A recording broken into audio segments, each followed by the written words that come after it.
Hello, everybody, and welcome to the Sports Business Network's Coach's Corner. And boy, do we have an unbelievable coach with us today.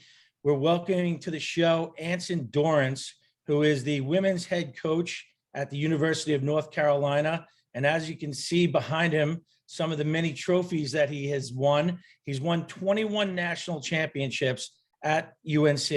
And you also won a national championship, Anson, with the men's team, didn't you? No, we won actually 22. The first championship was not an NCAA championship. Back in the old days, the NCAA did not sponsor women's sports. So the first championship was actually a Association of Intercollegiate Athletics for Women championship, which the NCAA took over in a hostile takeover following our first championship. So people are confused as to whether or not we've won 21 or 22. We've won 21 NCAA championships, but 22 national championships. That's an amazing feat. And, what's amazing about it is there's no other coach that's even close. I mean, you have, world-class coaches like a John Wooden who won, 10 NCAA championships, but you've won 21. That's just incredible.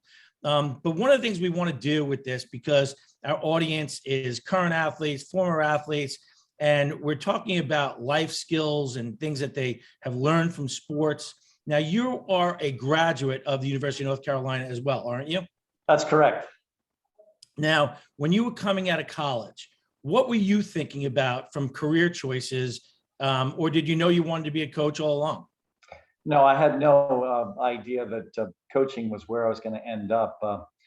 My father was starting his own oil company, and he wanted me to be his corporate attorney. So I went to law school for my father. I love my father. I was a dutiful son, and he felt that if I was the corporate attorney for his company, at least I wouldn't have a tendency to steal from my own estate. So that was my dad's humor. So I went to law school because my father, wanted me to work for him, and I had no issue with that. So when I graduated, I worked a couple of years selling life insurance, and then I entered law school. And it was hilarious. I was given the opportunity to coach the team I had just played on, because the guy I played for at UNC, a wonderful gentleman by the name of Dr. Marvin Allen, was retiring. And he went in and spoke to our athletic director, a gentleman by the name of Mr. Bill Kobe, and suggested I replace Marvin as the head men's soccer coach. Now, Marvin was a part-time head men's soccer coach here at UNC, but he was a full-time physical education instructor for the University of North Carolina. So when he convinced the AD to hire me to replace him, it was a part-time position. So I was a part-time head men's soccer coach here at UNC. And an almost full-time law student. I was taking 4 courses a semester. Usually you take 5 as a law student, and usually you graduate in 3 years. It was taking me into my 4th year to get my law degree. And by the time I entered my 4th year, a part-time men's position had morphed into a men and women's position that was full-time, because Bill Kobe asked me to evaluate the women's club on campus that was petitioning for varsity status. And I went and looked at them, and I told them that I thought they were excellent, well organized, and I really endorsed the fact that we should make them a varsity. And then he said, well, if you will coach both teams, the men and the women, I'll make your part-time men's position full-time. So I was coaching men and women and finishing my law degree. And of course, it was overwhelming. I was getting 4 to 6 hours sleep every night trying to do all this stuff. And I came home one day and told my wife that, guess what, the yacht in the Mediterranean upon our retirement was over. I was going to be a poverty-stricken soccer coach, if you have no objection to it. And my wife knew this is what I love doing. So I dropped out of law school with 6 courses to go in the degree and started coaching the men and women here at the university full-time. Well, I think there's a lot of soccer players who you've coached over the years, and other people that you've influenced are very happy that you're not an attorney today. Well, I think certainly all the kids that started and played maximum minutes would endorse what you were saying. Yeah, absolutely. I am so happy I stayed in this. I have absolutely loved it. I still love it. Gosh, I think by this time, if I had ended up a corporate attorney, I would have jumped off a bridge by now. Yeah, well, you know what? You mentioned it and you said it right there. When you were talking to your wife, you said this is something you love to do. And I think that is something that today's student athletes are not paying enough attention to. I think when they're getting out of college, there's concerns about whether it be student loans and they have to get a job right away to start paying back those loans.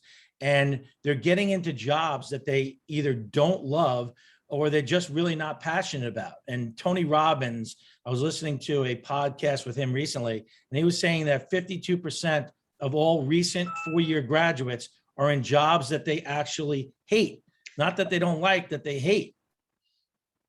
Yeah, so obviously, my wife, who was certainly incredibly supportive, had no issue. She knew I absolutely loved this. And one of my favorite Jim Valvano quotes is, "You don't mess with happy." And I was happy. And I've loved every day in this profession. And yeah, there's some long days and that sort of thing. And some parts of it are not all that exciting. But honestly, I love the kids. I love the game. I love watching these kids mature into extraordinary human beings. And so for me, I love everything about this profession. Yeah, I mean, and obviously you've done an amazing job. Now, what's very interesting to me is what we are trying to do with Sports Business Network is create a true network for athletes, current Mhm. student athletes, former athletes, bringing them all together so that they're all on the same team, helping each other. We've all worked hard to be on a team. But what's interesting to me is, there are some people who refer to UNC as the University of National Championships. And you've led that team at UNC, but you've had some incredible coaches that have worked together at UNC who've all won amazing championships. What's it like to work in that type of community and that type of environment? And how much do you guys support each other? Well, there is extraordinary support. And honestly, it always starts at the top. When I was a young coach here at UNC, we had an unbelievable man who was coaching our men's basketball team by the name of Dean Smith. And Dean Smith was this established coach. And obviously, for those that don't understand who he is, this is Michael Jordan's college coach. And what was really cool about Dean is he would reach out to all of us. And he reached out to me and he said, Anson, if you want to come watch us, run a basketball practice, please come. And all of a sudden, I'm slack jawed thinking, oh my gosh, so Dean's going to let me come watch him train his basketball team because, of course, he was already a legend on the campus and he was so well respected, not just by all of us that worked at UNC, but also across the country. He was not just a great coach; he was a remarkable man. And I went in and watched his practices, and I had my entire staff in there with me, and it was just amazing watching how well organized his environments were, how much he recorded in practice, what he shared with his athletes, and it was stunning watching this, master at work. And so this is the philosophy at UNC. We all are connected with each other. We all support each other. And all of a sudden, this kid from Western North Carolina arrives at UNC basically about the same time I do. And he's poverty stricken. And all of a sudden, what's he doing? Because he's on a work study program. He's shagging balls at my soccer games as a part of his work study program. And all of a sudden, this young, guy grows up. And what does he end up doing? Well, every single year for the last several years, he and his wife, Wanda, has sent us a check for $10,000 to support my soccer program. So who was this ball shagger? This was Roy Williams. Wow. And this was the guy that, basically ended up being the coach after a couple of years that followed Dean. And also was connected in the most positive way with all of us, just the way Coach Smith was. And so what we have here, I know this is a cliche, and I think everyone uses it, but there is a genuine family here. And it was so funny. The other day, I'm calling up Clint Gwaltney, who's one of the administrators here at UNC. He was a former kicker for our football team, and he's now one of the top athletic directors here at UNC. And I call him up because I wanted to know when this extraordinary former Tar Heel, Sally, was lecturing to the kids on campus. And I wanted to sell her to the student body by saying, you mentioned a figure that this woman is worth what is this woman worth, this Tar Heel graduate that wants to speak to the athletes? And who answered the phone for him? But it was Roy Williams. And so he said, basically, he picks up the phone. He said, Clint Gwaltney's secretary. And I knew who it was because I know Roy. Roy and I are good friends. And here Roy was in Clint's office answering the phone for him. And we joked for a while. And he said, oh, Anson, I'm going to come to watch your Duke game on Friday. I won't get there until the half. But do you mind if I just jumped into my old role, and started shagging balls for your team while I was out there? Of course, I was cracking up and Clint was cracking up. But this is the sort of relationship that all the coaches have here at UNC. So sure enough, Roy was at the game. We had over 5,000 people here watching us play against Duke. And it's that sort of atmosphere and connection among all the coaches and athletic directors that we cherish here at UNC. So you are absolutely spot on, Dave, about how critical it is for all of us to connect and support each other. And we certainly have that as a philosophy here at the University of North Carolina at Chapel Hill. It's amazing. And that's what networking is all about. And as kids understand that as they get older, the networking doesn't stop, and even though I'm CEO of the company, my favorite title is Chief Connection Officer. It's connecting people together. And now what's great about you and what you're doing is, I know my mutual friend who was also a mentor. He's been on our show as well in our speaker series, is Ross Greenberg, who's the former president of HBO Sports. And Ross is working on 2 projects right now that have a direct relationship to you. One is he's working on a big major motion film with Netflix on the 1999 Women's World Cup team, where you had a bunch of players on that team, including Mia Hamm. And then he's working on a documentary on you. And what's how have you, and he's done documentaries on coaches like Lombardi and people like that. What's it like to be in that situation, having Ross Greenberg do a documentary on you? Well, Ross is obviously at the top of his profession.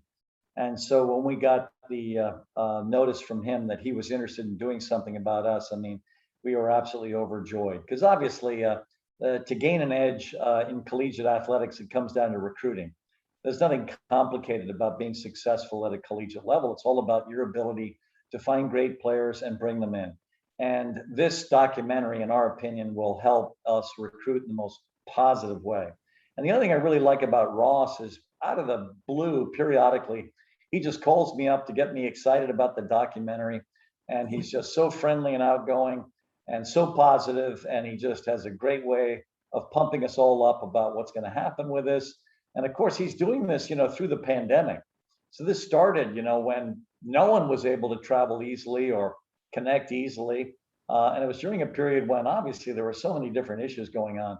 But he has this very chipper attitude and very positive. And every time I got the call from him, he told me, yep, the project's still on. This is going to happen, because obviously it was supposed to happen a year ago, but the pandemic sort of closed it down. And now we're going full bore. And he is an absolute joy to work with. And again, he's the most positive human being. And he just lights us all up whenever he lets us know that here's where we are now, here's where we're going, here's what we're thinking about. And he's been an absolute joy to work with. Yeah, and I'm really excited to not only see that, because I know so much of Ross's work, and I've been a fan of his forever, and we're both Brown graduates, and that's where we have that connection. But I'm also very excited about the 1999 movie that he's doing with Netflix, because that was really a tipping point for women's sports in the United States, not just women's soccer, but women's sports. It got young girls involved, looking at their future heroes. What was it like to coach some of those women on that team? Well, these were remarkable women, and you're right about that event. That's the seminal event, even to this day, in women's athletics of all time. 90,000 people paid top dollar to basically watch the World Championship final in the Rose Bowl. I was honored to be there. I was sitting in a VIP booth with all the VIPs, and it was just so much fun watching those extraordinary athletes play. And yes, coaching them collegiately was an absolute joy. And also the coaching staff were the coaches that I brought into the game. So when we won the first world championship in 1991, my assistant was Tony DeChico. He was my goalkeeper coach. My field player assistant was Lauren Gregg. Those were the head and assistant coaches for the team in 1999. Every one of those kids that took the penalty kicks to win that event were kids that played for me on the World Cup team in 1991. And so not only did I have a lot of collegiate players that were involved in that seminal event, but that entire team was laced with kids that had played for me and won the first world championship for the United States in 1991. So for me, that was, just an unbelievable event, especially looking at that crowd size in the United States. And ever since, there's never been a crowd of that size watch a women's athletic event. So No. still, World Cup final in 1999, Rose Bowl is still the best attended women's athletic event of all time. Yeah, it's incredible. And we're working with a few organizations like Athletes Unlimited who are doing stuff just in the space of female athletes. Now, let me ask you a question. You mentioned recruiting and that, you need to obviously get the best players into the country, into UNC. What are characteristics that you look for in your best players? Well, there's sort of 9 different things that are critical, and these are the things we share in a player conference. In fact, we have the kid evaluate herself in each of these 9 areas. And if they check the boxes in all 9 of those areas, they're going to make it not only at a collegiate level, but at the highest possible level. So here are the things we look for. We look for self-discipline. We look for competitive fire. We look for self-belief. We look for love of the ball. We look for love of playing the game. We look for love of watching the game. We look for grit. We look for coachability, and we look for connection. And connection is how you answer this question. Do you love your teammates, and do they love you? And in the player conference, each kid is evaluating herself on a 5-point scale as to how they evaluate themselves in each of those 9 areas. Because what's absolutely critical if you want a kid to achieve her potential is she's got to develop a narrative that's the truth. Because a lot of people that don't make it at the highest level, certainly in athletics, but also just in the general population, they all have excuses for why they haven't made it. And their excuses are basically a narrative laced with, why they didn't make it. And rarely does this narrative involve them as the reason they didn't make it. The coach hated me or this, that, or the other thing, and they've got this excuse and that excuse. So one of the most critical things that all of us in the coaching profession have to do, but also people in your position as well, the leaders have to do, is we have to take all the people that we're trying to drive to their potential and get their narrative to the truth. So when I'm sitting down with these athletes and we're discussing those 9 different areas, they are evaluating themselves. And so on a 5-point scale, 5 is I'm an Olympic caliber or world-class caliber World Cup athlete in this category. 4.5 is I'm a professional level athlete in this area. 4 is I'm a UNC starter in this area. 3.5, I'm a kid that plays in every half. 3 is I make the traveling team. And of course, below 3, you don't make the traveling team. So what is your self-awareness? And of course, the freshmen are the most terrified because they all want to start. So invariably, the first thing we talk about is self-discipline. And by the time I meet with these kids, we've all taken a beep test. The standard that we expect every kid coming in to clear on the beep is 40.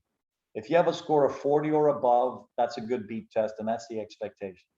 So then I asked the kid, I said, well, where would you evaluate yourself in terms of self-discipline?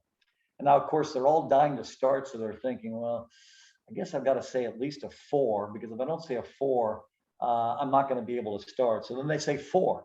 And I said, well, what'd you get on the beep test? And they said, well, I got a 28. I said, well, I'm going to give you a 2.8 in self-discipline. Now, obviously, the brighter knives in the drawer have sorted out that I've taken their beep score and I've moved the decibel point over 1. And then they start to get it. So now the freshmen are a little bit more nervous because now they understand that I'm going to try to have some quantifying factor that basically zeroes in their basically self-evaluation. So now the conversation becomes a little bit more honest, because that's what you're trying to do, is you're trying to get them to accept the fact they didn't do enough in the summer. You got a 28 in the beat, guess what? You're not ready to play.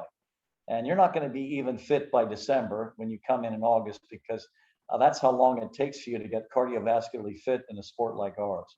And so basically what we try to do is we try to get their narrative to the truth as fast as possible. Because if an athlete accepts that they have selected everything about where they are, they're then in a position to make decisions to change themselves and to change where they're going to be. And so that's what's critical. We want to eliminate every excuse. We want to put every responsibility on the shoulders of these athletes, and we want them to become accountable. So that's our process, Dave. It's amazing. I got to tell you, as you were saying it, I was thinking to myself, this should be your 9-step process should be something that every HR director or recruiter uses in the process of evaluating potential recruits for their company. Well, obviously they've got to tweak it a bit because, love of the game might not really have an impact on. It could be love of the job, though. Well, then there you go. Exactly right. So for me, yeah, this does translate into your world. But I'll tell you, it's critical in our world because the kids that end up doing well in this 9-point review are the ones that, yeah, they end up winning world championships. They end up winning gold medals in the Olympics. And these are the kids that can be game changers in everything, by the way. So I appreciate your compliment, Dave, because I agree. I think this analysis that we give these kids is fantastic for them, and it helps them evolve basically to the promised land. Yeah, I mean, there are certain tests. When I was at Merrill Lynch, we would give certain psychological tests to potential new hires. And I think it did open up their eyes a bit. And that's one of the things too. I think a lot of these athletes, as they're in school and they're trying to figure things out of what they might want to do after college, I think number one is they have to look at things that they're passionate about. But I also think as part of that self-evaluation, they need to understand what could they be really good at. If you're a introvert, you're probably not going to get into sales. No, you're absolutely right. So yeah, you are absolutely spot on. So I completely agree with everything you just shared. Well, I want to finish up by talking a little bit about, one of the best players to ever play for you. And it's a person who I've looked up to as an athlete is Mia Hamm. Not only just a great player on the world stage, a great leader, a great person, but there's the story of her and you, where it's the quote, the true definition of a champion is someone who's bent over, drenched in sweat when no one else is watching.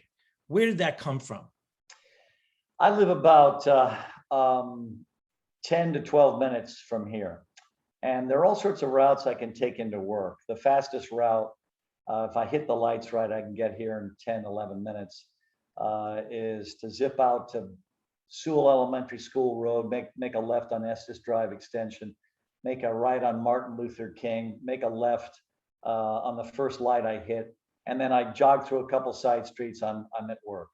I don't always go that route because there's a scenic route that I enjoy more. It takes a little longer. And on various mornings, I am just not in any big rush to get into work. So I'll take the scenic right. And it goes through Umstead Park. And on this particular morning, it was late February, and it was a little bit cold out. And I decided to go through Umstead. And I'm driving leisurely through Umstead Park. And all of a sudden, out of the corner of my eye, I can see this figure going 5 and back, 10 and back, 15 and back, 20 and back, 25 and back. And I'm thinking, oh my gosh, that's our fitness exercise. And so I pulled over in a parking lot across the street from where this person was working out because I was curious to see who it was. And all of a sudden, sure enough, it was Mia.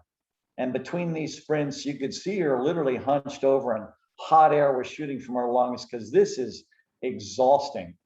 And it's a fitness exercise that back in the day we used to call cones, because you've got this cone 5 yards away and then 10 yards away, et cetera, et cetera, et cetera. And so I was just so impressed with her. And without her even realizing I was there, I drove into work, I scribbled a note to her, I dropped it in the mail, and I forgot about it. 10 years later, Mia sent me her book that she had just written. The title of the book was Go for Gold. And there in the breastplate of the book was the note I had written there. The vision of a champion is someone who was bent over, drenched in sweat at the point of exhaustion when no one is watching. And the reason I sent her that note is the final measure in athletic greatness is not what you do in practice. It's what you do outside it. It's what you do on your own. It's what you do basically early in the morning in February when the last place you want to be is on some frozen tundra, sprinting back and forth with hot air shooting out of your lungs from exhaustion. And yet that was the moment when I knew she was going to be one of the world's best. Because it gets back to how we started this part of the conversation, Dave.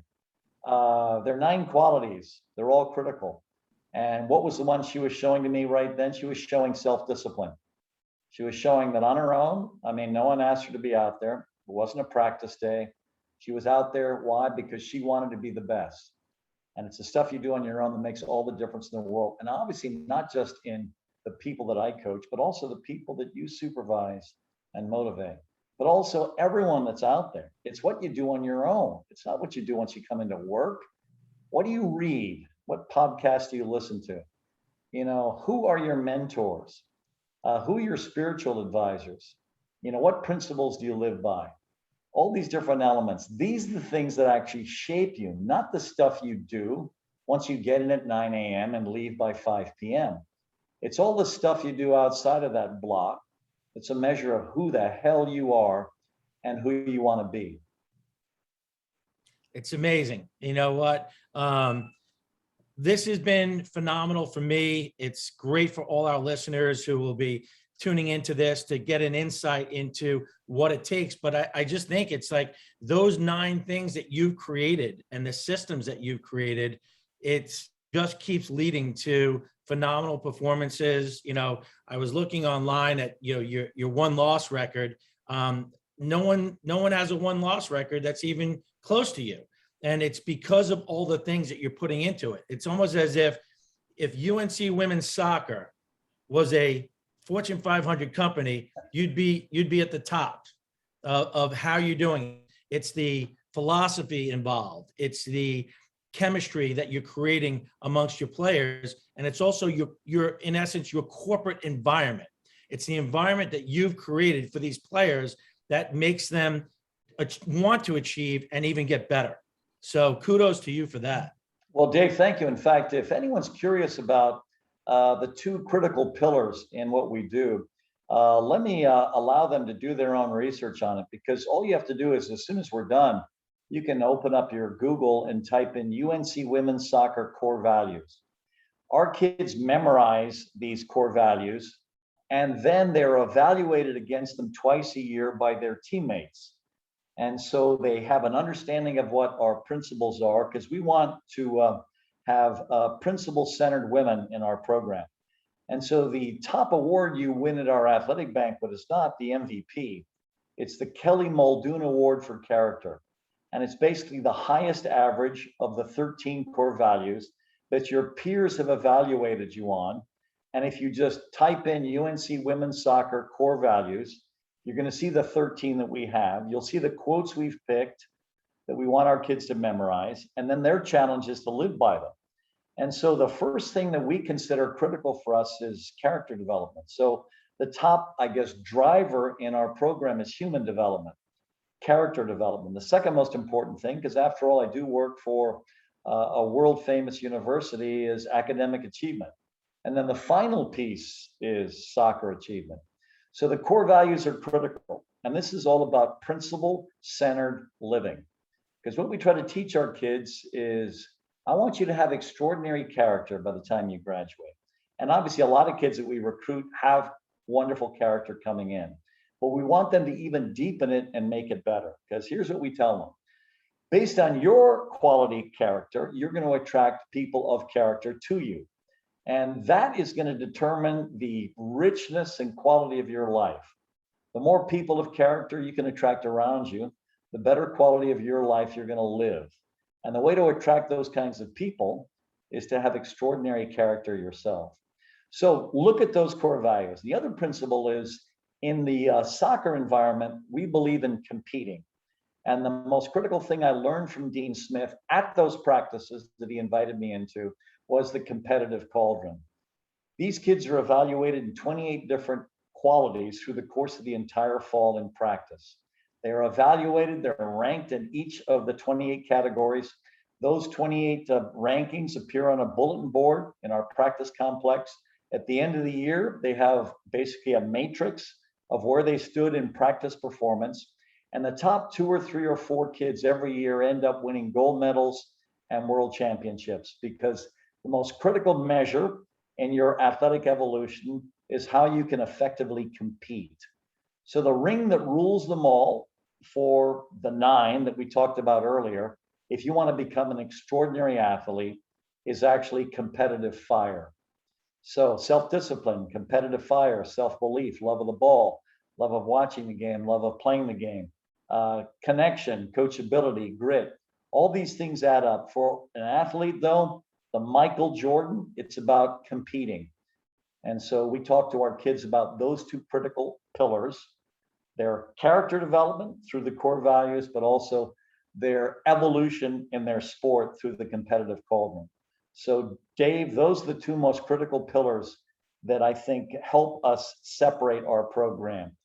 But it's all going to be based on what Ross Greenberg comes up with, because if he produces something that is eye-popping, trust me, maybe for the next 2 or 3 years, we're going to end up with the best recruits in the country. And even if I knew absolutely nothing and did an absolutely miserable job, trust me, we would win. So call up your buddy Ross and say, Ross, Anson's counting on you to give him a separation in recruiting once that documentary comes out. Well, I'm sure it will be, and I'll definitely get that across to Ross. Last question of the day for you. What's the best piece of advice you've ever gotten, and who gave it to you?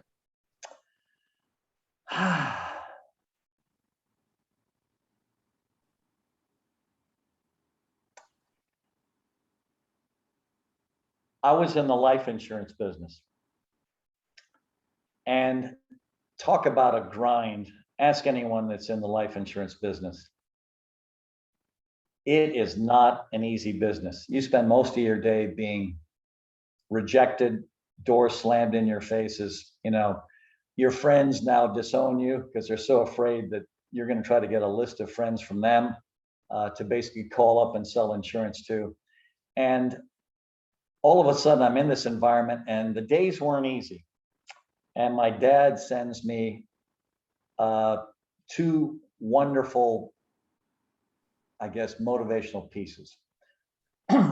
One was something that sat on my desk, and it was something with writing on it in Latin that I would look at from my side of the desk. And what it was illegitimus non carborundum, which loosely translates from the Latin into don't let the bastards grind you down. And so what my dad was really good at, because he was a very successful businessman, was an understanding that the real world is not easy. And you're going to run into people, they're going to try to tear you down on a regular basis. And some days just the world is going to be tearing you down. So don't let that affect you. And I absolutely loved it. And there were bad days in the insurance business, as any insurance broker will tell you. And I would look at that sign, and honestly, it would bring a smile to my face, because I would think of my wonderful dad, who basically cared about his son. And the other thing he sent me that I really liked was similar. And it was an old New Yorker cartoon. And in this old New Yorker cartoon, this train is going across a bridge that was collapsing. And you see this train descending into this gorge with a river at the bottom. And you see this small man in caricature drawn on the side of this bridge. And you see one small swear word being uttered by this guy in looks like a very low voice. And it's the swear word that is, 4 letters long, that starts with S and it ends with T with an exclamation point.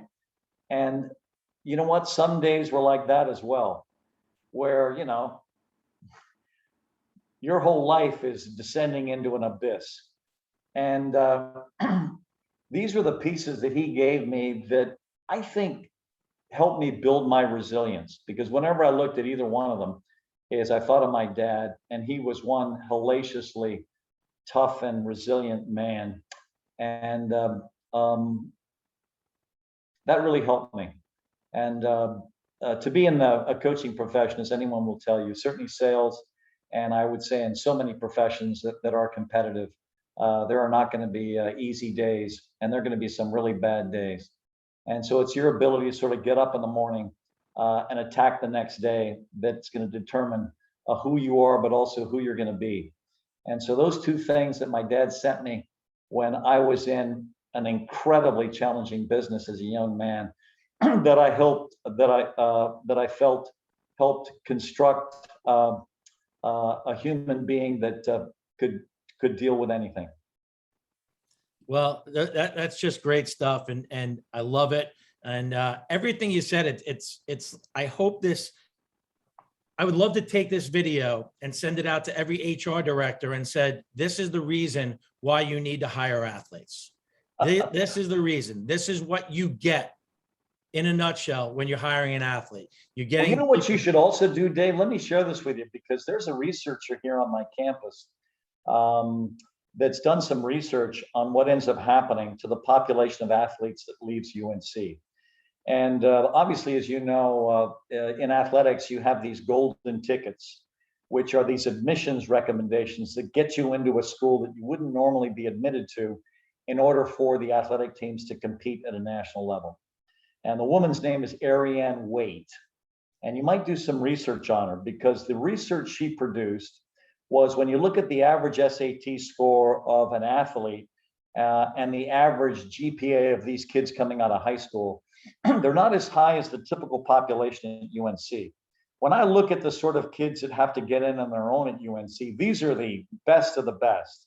These are, 1,400 SATs. These are valedictorians, salutatorians. And all of a sudden, when you take that population that have been admitted without the help of a golden ticket, and you measure it against the athletes that came to UNC, and then you look at the different metrics that Ariane Waite was looking at, it's extraordinary how successful the athletes were in terms of, career incomes, in terms of basically the amount of money each one of these athletes makes on average, compared to a very, very talented undergraduate population. So you might do some research into her, because she's already produced the data that's going to be, we're going to be teaching a course on it this spring. It's a course on basically elite performance. I'll be one of the 3 professors. She'll be one, and a gentleman from our education department will be a third.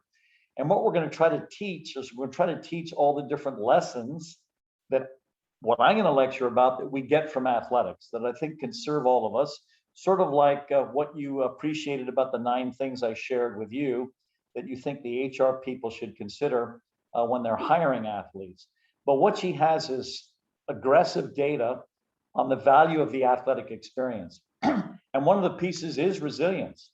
We don't give up easily. And to have someone that's undaunted in any profession is very powerful. And I think the athletes, because they have gone through winning and losing, and then deciding whether or not to get up the next day and fight again, that's a very critical quality. But it's also a critical quality in environments beyond athletics. So for me, please study Dr. Ariane Waite, because her research is telling us of the huge value of athletics for your evolution as a human being.